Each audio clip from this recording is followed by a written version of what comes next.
Territoire du Montana, 1883. Le vent balayait les plaines devant Miles City, emportant avec lui la poussière et les rêves perdus, quand Catherine Jennings descendit de la diligence. Ses bottes touchèrent la terre dure avec la finalité d'une décision prise. Elle ajusta son bonnet et examina la rangée de magasins et de saloons. Personne ne l'attendait, ni l'homme avec qui elle avait échangé des lettres, ni personne d'autre. Seulement 3 cow-boys ricanant près d'un poteau d'attache, ne se donnant pas la peine de cacher leur regard. « Elle est plus vieille que ma mère », murmura l'un d'eux assez fort pour qu'elle l'entende. Catherine garda le dos droit, sa main serrant plus fort le sac qui contenait tout ce qu'elle possédait. 42 ans n'étaient pas vieux, pas quand on avait survécu à la mort d'un mari, à l'effondrement d'une ferme et à l'attente douloureuse de quelque chose de mieux.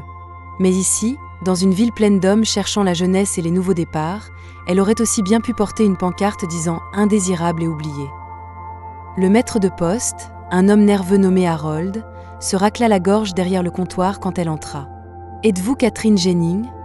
demanda-t-il, bien qu'il connaisse la réponse. « Oui. » Il semblait mal à l'aise. « J'ai reçu un télégramme de M. Albert Granger il y a 3 jours. Il a changé d'avis, a trouvé une fille locale. Je suis désolée. » Catherine ne pleura pas. Elle hocha seulement la tête lentement, comme si chaque mot prenait une partie d'elle et la déposait quelque part où elle ne pouvait pas l'atteindre. Puis elle se retourna, sortit et s'assit sur sa malle près du bureau de fret, tandis que le soleil dorait le devant de sa robe et que la sueur brillait sur son front. Elle n'avait plus de plan, pas d'argent pour retourner à l'Est, plus de foyer. « Madame !» La voix venait de quelques pas. Catherine leva les yeux. Il ne pouvait pas avoir plus de 25 ans, grand, avec une peau bronzée par le soleil, une mâchoire forte et un chapeau repoussé sur ses cheveux blonds cendrés. Sa chemise était poussiéreuse de la route et il tenait les rênes d'un hongre alezan. Ses yeux rencontrèrent les siens, calmes et honnêtes. « J'ai vu ce qui s'est passé à l'intérieur, » dit-il. « Mon nom est Callum Zaden. Je travaille au ranch Twin Creek, à l'ouest de la ville. » Elle s'éclaircit la voix. « Catherine Jennings. » Il hocha la tête. « Je ne veux pas m'imposer, mais vous semblez avoir besoin d'aide. » « Je n'accepte pas la charité, » dit-elle, plus par habitude que par fierté. « Je n'offre pas la charité, » répondit-il. « J'offre un transport. Vous ne devriez pas rester assise ici seule. Vous pouvez venir au ranch pour quelques jours. Ma patronne, Miss Hazel, cherche toujours de l'aide pour la cuisine et la lessive. Vous pouvez gagner votre séjour jusqu'à ce que vous retrouviez pied. » Catherine hésita, mais elle n'avait pas d'autre choix, et ses yeux, ils ne contenaient aucune moquerie, juste une gentillesse tranquille. « D'accord, » dit-elle. Ils chevauchèrent principalement en silence, tandis que la terre s'ouvrait sous le soleil déclinant, les prairies s'étendant en vagues. Le ranch se trouvait au pied d'une crête basse, avec 2 granges et une maison carrée d'où s'échappait de la fumée par la cheminée. Hazel, une petite femme boitant légèrement avec une poignée de main ferme, examina Catherine de haut en bas, puis hocha la tête une fois. « Vous pouvez dormir dans la chambre du fond, » dit-elle. « Et le garçon a raison, j'ai besoin d'aide. » Cette nuit-là, Catherine était allongée sur un lit de camp dans une pièce qui sentait la laine et le savon de Marseille. Elle fixait le plafond et écoutait le bruit sourd des sabots de chevaux dans le pâturage au-delà. Elle ne pleura pas, elle avait assez fait, mais sa poitrine lui faisait mal sous le poids de ce qu'elle avait encore perdu. Le lendemain matin, les mains de Catherine étaient occupées avec la pâte à pain et son esprit était calme. Hazel ne posait pas de questions, lui montrait seulement où se trouvaient les choses. Callum entra de la grange vers midi, sa chemise humide, ses cheveux collés à son front. Il lui fit un signe de tête, puis remplit une tasse en étain avec de l'eau et but profondément. « Vous vous installez ?» demanda-t-il. « Bien. Hazel vous aime déjà. C'est quelque chose. » Catherine plia la pâte et la retourna. « Pourquoi m'avez-vous aidé, Callum ?» Il s'appuya contre le comptoir. « J'ai été élevée par une femme pas beaucoup plus jeune que vous. Elle était forte, intelligente. Elle avait 3 emplois, dirigeait une maison, nous a élevés ma sœur et moi après la mort de papa. Les gens la regardaient de haut aussi, disaient qu'elle était trop vieille pour recommencer. Mais elle l'a fait. » Catherine cligna fort des yeux. « Elle a l'air de quelqu'un que j'aurais aimé. »« Je pense que vous me la rappelez, » dit-il doucement. La semaine suivante, Catherine se surprit à observer Callum plus qu'elle ne l'avait prévu. Il était bon avec les chevaux, doux avec les poulains, prompt à rire quand Hazel le taquinait, et toujours prêt à aider sans qu'on le lui demande. Un après-midi, Alors qu'il transportait des seaux d'eau du ruisseau, il se tourna soudainement vers elle. « Je sais ce que les gens en ville ont dit sur votre âge. » Catherine se figea. « Je ne suis pas aveugle. Je l'ai entendu. Et je pense qu'ils sont des imbéciles. » Elle le regarda, incertaine de quoi dire. « Vous marchez plus droit que n'importe quelle femme que j'ai rencontrée. Vous ne laissez pas la vie vous abattre. Ce n'est pas de la faiblesse, c'est du courage. » Son souffle se coinça. « Vous êtes un gentil garçon. »« Je ne suis pas un garçon, » dit-il en s'approchant. « Et je ne suis pas gentil. Je suis honnête. » Leurs regards se croisèrent. Elle recula, non par peur, mais par confusion. Personne ne l'avait regardée ainsi depuis des années. Cette nuit-là, elle trouva un petit bouquet de fleurs de prairie sur son lit de camp. Pas de notes, juste les pétales, brillants et doux et inattendus. Le lendemain matin, Callum attendait dehors avec 2 tasses de café. « J'ai pensé que nous pourrions aller jusqu'à la falaise, » dit-il. « Belle vue là-haut. » Catherine hésita, mais quelque chose dans sa voix la fit dire oui. Ils chevauchèrent un moment en silence, les chevaux se déplaçant lentement dans l'herbe. Au sommet de la falaise, toute la vallée s'étendait en dessous d'eux. « C'est magnifique, » dit-elle. « Vous aussi. » Elle tourna brusquement la tête, mais il ne détourna pas le regard. « Callum, je sais que vous pensez que je suis trop jeune. Je sais ce que les gens diraient. Mais je m'en fiche. Vous êtes la première personne que j'ai rencontrée qui me donne envie de m'installer, de construire quelque chose. Quelque chose de réel. » Ses yeux se remplirent avant qu'elle ne puisse l'empêcher. « Vous ne savez pas tout de moi. J'ai vécu une vie longue et difficile. Je veux tout savoir, » dit-il. « Si vous me le permettez. » Catherine regarda la terre. Elle était calme, douce, pleine de promesses. Puis elle se retourna vers lui, sa voix basse. « D'accord. » Il sourit lentement et sincèrement et prit sa main. Elle le laissa faire, et pour la première fois depuis des années, Catherine ne se sentit pas seule. Le gel a tenu tard ce printemps-là. Les matins venaient avec un éclat argenté sur l'herbe et Catherine se réveillait chaque jour enveloppée dans la couverture de laine qu'Azel lui avait donnée sans un mot.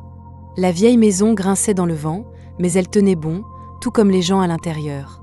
Catherine passait ses journées à s'occuper de ce qui devait être fait, transporter de l'eau, réparer les harnais dans l'ombre tranquille du porche, récurer les casseroles en fer jusqu'à ce que ses doigts brûlent. Azel ne la surveillait pas et Catherine ne perdait pas de temps à parler sauf s'il y avait quelque chose à dire. Le rythme lui convenait et elle trouvait son esprit plus calme pour cela. La 2e semaine, Callum commença à paraître plus tôt que nécessaire pour les corvées. Il s'appuyait contre le linteau avec une tasse de café ou lui apportait un morceau de truite fumée de la ligne qu'il avait tendue près du ruisseau. Il ne la pressait pas de compliments ou de questions, mais il ne gardait pas ses distances non plus. Sa proximité était constante comme le soleil qui revenait chaque matin. Un matin, elle le trouva en train de fendre des lattes de clôture près du pâturage ouest. Elle l'observa depuis le bord de la pente avant de descendre avec une gourde. « Vous allez vous épuiser avant midi, » dit-elle en la lui tendant. Il la prit et s'essuya le front avec le dos de son bras. « Ça empêche mes pensées de s'en mêler. » Elle hocha la tête et s'assit à côté de la souche où il avait travaillé. « Vous luttez souvent avec elle. » Ces derniers temps, oui. Il ne s'assit pas tout de suite. Un faucon tournoyait au-dessus d'eux, projetant une ombre qui passa brièvement sur la jupe de Catherine. « J'ai quitté la maison à 17 ans, » dit-il finalement. « Mon oncle avait un ranch près de Billings. Il avait besoin d'aide. Je pensais que ce serait temporaire. Qu'est-ce qui a changé ? Il est mort l'hiver suivant. La fièvre l'a emporté rapidement. Je suis restée assez longtemps pour mener le bétail aux enchères, puis j'ai dérivé vers le sud. Je ne pense pas avoir jamais vraiment arrêté de chercher quelque chose qui ressemble à une appartenance. » Elle traça une fissure dans le bois à côté d'elle. « Et ici ?» Il la regarda directement. « Cet endroit ne me fait pas peur. Et vous non plus. » Elle soutint son regard et n'y trouva aucun vacillement de plaisanterie ou d'incertitude. Juste la vérité, claire comme le vent. Plus tard ce soir-là, Catherine était assise avec Azel dans la cuisine attenante, écossant des haricots près de la fenêtre. Les mains d'Azel travaillaient comme une horloge, mais ses yeux se levaient 1 ou 2 fois vers la cour où Callum brossait les chevaux. « Vous prévoyez de rester longtemps ?» demanda Azel, pas méchamment. « Je n'avais pas décidé. » « Eh bien, ce garçon a changé depuis que vous êtes arrivé. Il est plus stable. Il rit moins, mais le pense davantage quand il le fait. Catherine se tourna légèrement sur sa chaise. Vous désapprouvez ? Hazel secoua la tête. Non. Juste surprise. Il n'est pas du genre à courir après les ombres. Quoi qu'il cherche, il pense que c'est vous. Catherine resta silencieuse. Dehors, Callum ramenait la jument-baille vers l'enclos, son bras reposant légèrement sur son garrot. Cette nuit-là, alors que Catherine pliait la dernière lessive, elle entendit un léger coup à la porte arrière. Elle l'ouvrit et trouva Callum tenant un paquet de tissus pliés. « J'ai fait ça, » dit-il. « Pour vous. » Elle l'ouvrit sur la table, révélant une paire de gants en cuir cousu à la main, la doublure douce, les paumes renforcées pour porter des seaux et tirer des cordes. « Ils dureront, » dit-il. « Et j'ai pensé que vous les utiliseriez plus que moi. » Elle passa ses doigts sur les coutures. « Vous auriez pu les garder. » Il haussa les épaules. « Je préfère les voir sur vous. » Catherine tint les gants un long moment, puis leva les yeux. « Vous avez été prudent avec moi. » « Je ne veux pas être prudent. Je veux être bon. » Elle s'approcha. « Il y a une différence. » Il hocha la tête une fois. « Prudent peut être de la distance. Bon signifie que je suis là, que je reste. » Son souffle se coinça juste une fois, puis elle tendit la main et posa sa paume sur sa poitrine. « Vous êtes là, » dit-elle doucement. « C'est suffisant. » Sa main vint se poser sur la sienne, les doigts chauds et sûrs. Ils restèrent ainsi un moment, la lampe à huile vacillant derrière elle, le silence de la maison se repliant autour d'eux. Pas d'explication, pas de promesse, juste le calme de quelque chose qui commençait à prendre racine. Fin avril apporta un dégel qui adoucit la terre et relâcha la glace dans les lits des ruisseaux. Catherine se réveillait chaque matin au bruit de la fonte des neiges goûtant des avant-toits et à l'odeur de la terre humide montant à travers les planchers. Le vent perdit sa morsure et de jeunes veaux commencèrent à paraître au bord du troupeau comme des questions timides. Hazel envoya Callum et Catherine au pâturage supérieur un jour avec une mule de bâtiment et des rations pour 2 jours. Une clôture était tombée lors de la dernière tempête et les poteaux devaient être remis en place avant que le bétail ne dérive trop loin. Catherine chevauchait devant, la pente devenant plus raide sous elle alors que la vallée se rétrécissait en pins. Elle sentait la tension dans ses cuisses, mais cela la calmait, une douleur propre et honnête. Callum chevauchait juste derrière elle, silencieux mais vigilant. La mule de bâtiment trottait derrière eux, se balançant sous la charge de lattes de cèdre et d'outils. Ils établirent leur camp là où la crête s'aplatissait en une clairière. Catherine fit le feu pendant que Callum montait l'abri en toile. Aucun ne dit grand-chose. Ce n'était pas un silence de maladresse, juste le genre qui s'installe quand 2 personnes comprennent le rythme du travail partagé. Au crépuscule, Catherine retroussa ses manches et remua des haricots dans la poêle. Callum était assis à proximité, aiguisant un couteau à tirer sur une pierre plate. « Vous avez dit une fois que vous aviez quitté la maison jeune, » dit-elle sans se détourner du feu. « Avez-vous déjà pensé à y retourner ?» Callum s'arrêta, puis reprit le lent grattement de la lame. « Ma sœur a écrit pendant un moment. Elle a dit que notre mère était tombée malade peu après mon départ. J'ai envoyé l'argent que je pouvais, mais je suis restée loin. Pourquoi ? Je pense que j'avais peur de ne pas reconnaître ce qui restait. » Elle lui tendit l'assiette en fer blanc et s'assit en tailleur à côté de lui. Le feu projetait de longues ombres sur la mousse. « Ma mère a vécu assez longtemps pour voir mon mariage, » dit-elle d'une voix basse. Elle n'aimait pas l'homme, disait qu'il était trop tranchant sur les bords. Mais je n'ai pas écouté. Quand je l'ai vu, il était trop tard. Callum regarda par-dessus. « Il vous a fait mal. » « Pas avec les poings. Mais il m'a rendue petite. Chaque année plus petite. » Elle regarda ses mains. « Je ne l'ai pas remarqué jusqu'à ce que je ne puisse plus entendre ma propre voix. » Callum mit son assiette de côté. « Vous ne semblez pas petite maintenant. » »« Je ne le suis pas. Plus maintenant. » Il tendit la main et effleura légèrement ses doigts avec les siens. « J'en suis heureux. » Elle était allongée à côté du feu de son côté de la toile, écoutant le vent enfiler à travers les pins. La respiration de Callum était régulière à côté d'elle. Les étoiles clignotaient nettement à travers les arbres. « Pensez-vous parfois à vous installer quelque part ?» demanda-t-elle doucement. « Je pensais que je n'étais pas fait pour rester. Mais dernièrement, je me suis demandé ce que ça ferait de se réveiller en sachant que quelqu'un d'autre compte sur moi. » Il resta silencieux un moment, puis dit « Laisseriez-vous quelqu'un compter sur vous à nouveau ?» Catherine tourna la tête vers lui. Si je croyais qu'il ne me demanderait jamais d'être moins que ce que je suis. Le feu craqua une fois, un doux sifflement de sève dans les flammes. Callum se rapprocha, son souffle chaud dans l'espace entre eux. Je ne demanderai jamais ça. Elle ne répondit pas. Elle n'avait pas besoin de le faire. Le lendemain, ils travaillèrent côte à côte, enfonçant des poteaux de cèdre dans le sol dégelé. Catherine tenait les lattes fermes pendant que Callum martelait les joints serrés. À midi, ses bras lui faisaient mal et une ampoule s'était déchirée sous son pouce, mais elle n'arrêta pas. Pas quand il la regardait avec cette fierté tranquille qu'il n'exprimait jamais à haute voix. Ils déjeunèrent assis sur un tronc abattu, buvant de l'eau du ruisseau et partageant de la viande séchée. « Vous n'êtes pas comme les autres femmes que j'ai connues, » dit Callum. Catherine haussa un sourcil. « Est-ce gentiment dit ?» C'est dit avec vérité. Vous ne remplissez pas le silence juste pour vous entendre. Vous ne demandez pas plus que ce dont vous avez besoin. Et vous voyez des choses, comme la façon dont Hazel favorise sa jambe droite ou comment le hongre baie s'effraie des ombres mais pas des tempêtes. Elle glissa une mèche de cheveux derrière son oreille. J'ai passé longtemps à apprendre à observer au lieu de parler. J'aime ça chez vous. Catherine rencontra son regard, l'air immobile entre eux. Et qu'est-ce que vous aimez d'autre ? Callum hésita, puis tendit la main et essuya une tache de poussière de sa joue. J'aime la façon dont vous ne reculez pas quand les choses deviennent difficiles. La façon dont vous n'attendez pas de douceur, mais vous la méritez quand même. Elle regarda ses genoux, sa voix rauque. Vous n'avez pas peur des années entre nous. Il secoua la tête. Vous avez vécu plus dans ces années que la plupart des hommes que j'ai rencontrés et qui ont 2 fois mon âge. Ce n'est pas quelque chose dont j'ai peur. C'est quelque chose dont je veux apprendre. Pendant un long moment, le seul son fut le vent à travers l'herbe de l'année dernière. Catherine dit « Je n'ai jamais pensé que je voudrais à nouveau quelqu'un. Pas vraiment. » La main de Callum se posa sur la sienne, ferme et sûre. « Je vous veux.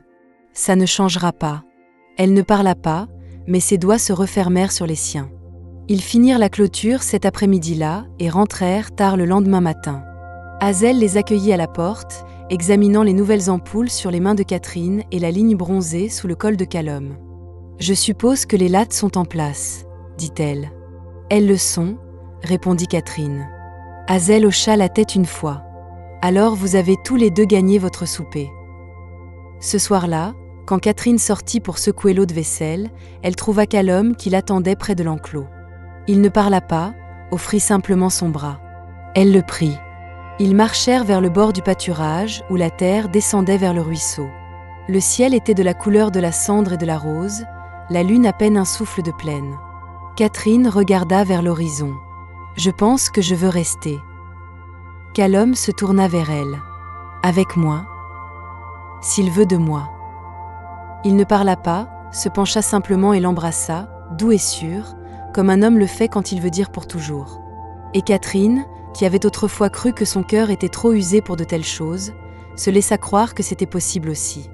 Mi-mai, les peupliers le long du ruisseau déployèrent leurs feuilles comme de petites mains vertes et le bétail devint agité avec les jours qui se réchauffaient.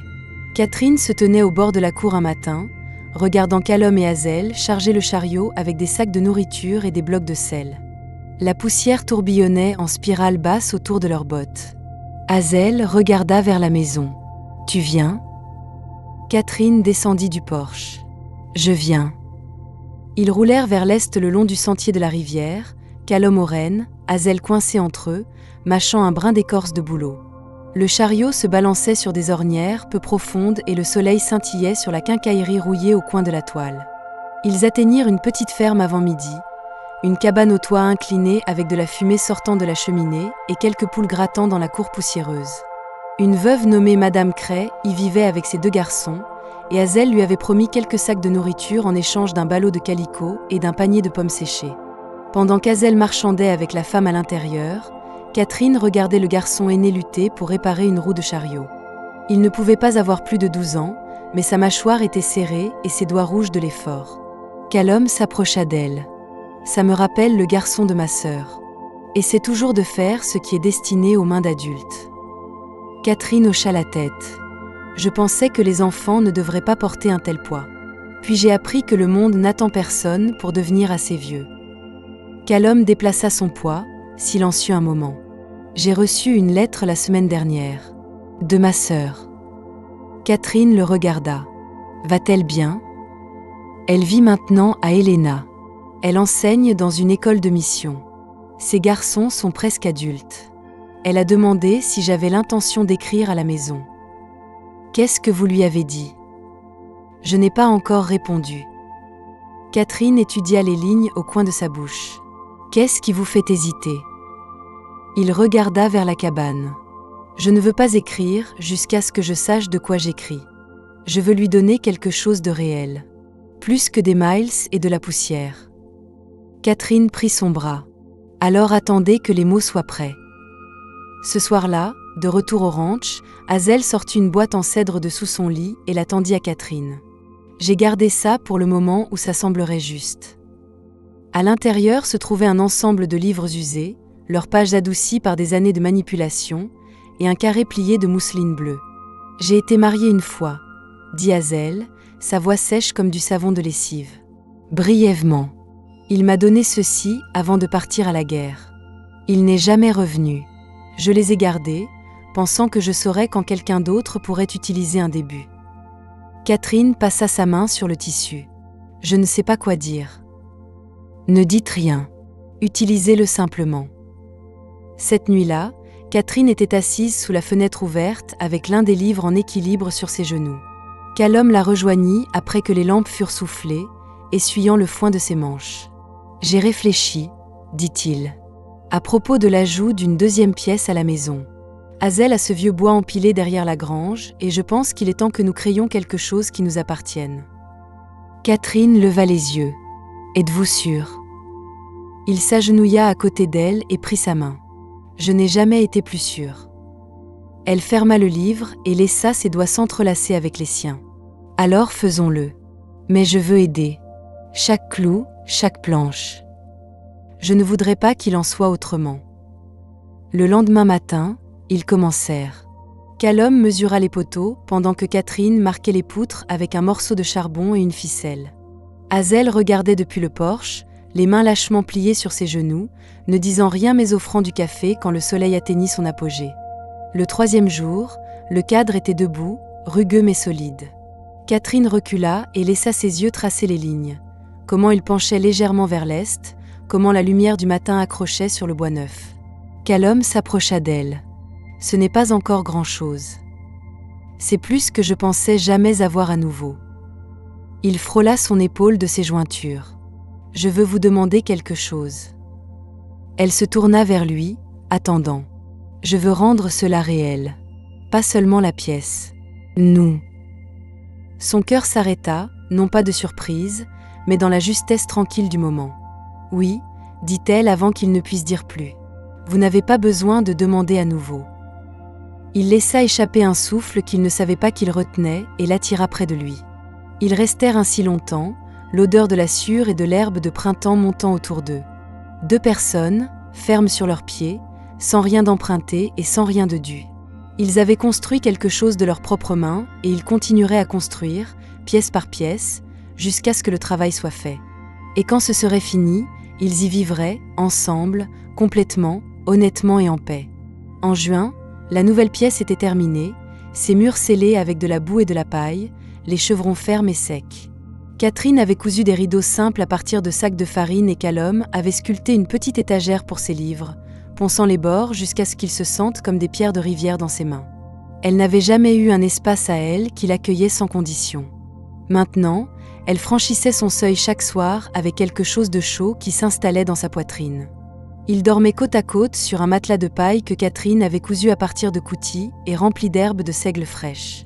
Certaines nuits, il prenait sa main sous la couverture, son pouce caressant la peau douce de son poignet jusqu'à ce que le sommeil les prenne tous les deux. Rien ne pressait, rien n'exigeait, juste la certitude tranquille de souffle partagé et de cœur stable. Un après-midi, Hazel tendit une lettre à Callum. L'enveloppe était froissée et portait un cachet postal d'Helena. Il resta longtemps près de la grange après l'avoir lu, le vent tirant sur le papier dans ses mains. Quand il revint à la maison, Catherine cousait un ourlet à la table de la cuisine. « C'est de ma sœur, » dit-il en posant la lettre. « Elle passe par Miles City dans 2 semaines. » Elle veut vous rencontrer. Catherine leva les yeux de son travail. Vous lui avez écrit? Oui. Je lui ai dit tout ce qui compte. Elle posa sa main sur la sienne. Alors nous irons ensemble. J'aimerais rencontrer la femme qui a élevé un homme comme vous. Une semaine plus tard, ils emballèrent des provisions dans des sacoches, de la venaison séchée, une boîte de haricots, 2 biscuits enveloppés dans du tissu, et chevauchèrent vers l'est le long de la rivière Yellowstone. Le voyage prit 1 jour et demi, avec une nuit passée sous le ciel ouvert. Ils partageaient une couverture et une gourde, leurs dos pressés l'un contre l'autre pour la chaleur. À l'aube, Miles City s'étendait devant eux, les toits bas et lavés par le soleil, les rues calmes mais s'éveillant. Ils trouvèrent sa sœur attendant devant le bureau de la diligence, son garçon assis à côté d'elle sur un banc. Elle était nerveuse, plus grande que Catherine ne s'y attendait, avec des sourcils épais et des yeux qui tenaient la même clarté stable que ceux de Callum. « Vous devez être Catherine », dit-elle en offrant sa main. « C'est moi. » La poignée de main fut brève mais ferme. « Il a écrit que vous étiez têtue et gentille. Je vois qu'il n'a pas exagéré. » Ils partagèrent un repas dans une pension et Catherine apprit que le garçon avait le rire de son oncle et que la sœur avait une façon de dire les choses clairement sans s'excuser. Ils parlèrent des hivers du Montana, du coût de la farine, de la façon dont la prairie changeait de couleur juste avant la pluie. Pas de questions sur les années entre Catherine et Callum, pas de jugement. Juste un intérêt tranquille et une approbation cachée dans les coins de la conversation. Ce soir-là, devant la diligence, la sœur de Callum toucha légèrement le bras de Catherine. « Je suis heureuse qu'il ait trouvé quelqu'un qui le voie. »« Je suis heureuse qu'il m'ait vue, » répondit Catherine. Ils rentrèrent sous un ciel strié du dernier rose de l'été. Callum ne dit pas grand-chose jusqu'à ce qu'ils atteignent la crête au-dessus du ranch. Puis il arrêta son cheval et regarda la terre, les champs dorés dans la lumière basse. « Je pensais que je dériverais pour toujours, que je n'étais pas fait pour rester. » Catherine dirigea son cheval à côté du sien. « Et maintenant? Je veux une vie qui tient, une avec des racines, avec vous. » Elle prit sa main à travers l'espace entre leurs selles. « Alors restez, et créons quelque chose qui dure. » Ils se marièrent au ranch 2 semaines plus tard. Hazel était témoin, son meilleur foulard noué autour du cou, et les garçons crés apportèrent une tarte qu'ils avaient cuite eux-mêmes, la croûte légèrement brûlée mais offerte avec fierté. Callum portait une chemise propre et un bouton sculpté que Catherine avait poli la veille.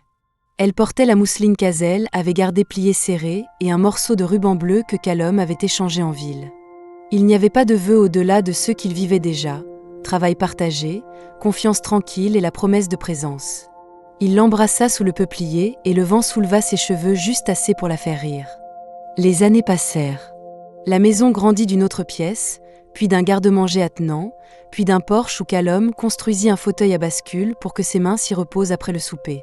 Hazel apprit à Catherine à préparer du thé de sureau pour la toux d'hiver, et Catherine apprit au garçon Cray à lire dans les vieux livres qu'Hazel lui avait donnés. La sœur de Callum les visitait chaque automne, restant assez longtemps pour aider à la récolte des pommes de terre et laissant derrière elle des courtes pointes cousues à la main pour leur lit. Les cheveux de Catherine grisonnaient aux tempes, mais sa démarche restait sûre. Les épaules de Callum s'élargissaient avec les années, mais sa voix ne perdait jamais sa chaleur quand il appelait son nom. À leur 10e anniversaire, ils se tenaient à nouveau au bord du pâturage, le même endroit où ils avaient autrefois regardé la vallée. Le bétail bougeait au loin et le vent portait l'odeur de la sauge et du foin fraîchement coupé. « Es-tu toujours heureuse d'être restée ?»